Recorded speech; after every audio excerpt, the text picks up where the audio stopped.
Hello, this is Ron Ross with this week's Motivation Moment, issue 27. No one experiences things like you do. Recently, as my brother and I were walking out of a store, walking in was a young lady we did not know. She looked at us with great surprise and declared, "My gosh, you guys are twins!" Well, to be honest, I had never really thought of my brother as quite that good looking, but who was I to argue with the absolutely unsolicited and unbiased opinion of this rather lovely young lady? Well, it's true we do look a bit alike, and there are many areas where we think alike as well. After all, we have similar DNA. We grew up in the same home, slept in the same bedroom, raised by the same two parents, attended the same schools, even graduated from the same college. Today we both attend churches in the same denomination, have stayed married to our first wives, always get our hair cut about the same way. We vote the same way, have similar opinions on many matters. We sound alike when we're talking on the phone and even play the piano in a similar manner. Not very well. All those external similarities, however, mask some very significant differences. For instance, he likes the hard sciences such as math and physics, and I like the softer subjects like philosophy and theology.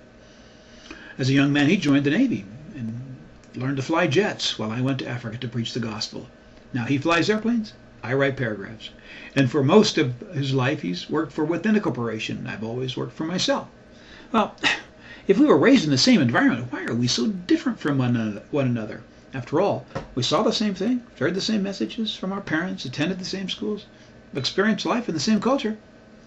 Here's the difference. We saw the same things, but through different eyes. We heard the same messages, but processed them through our own unique channels. We were taught the same lessons, but learned them in our own distinctive ways. Hence, we are poles apart in some ways, and quite similar in others.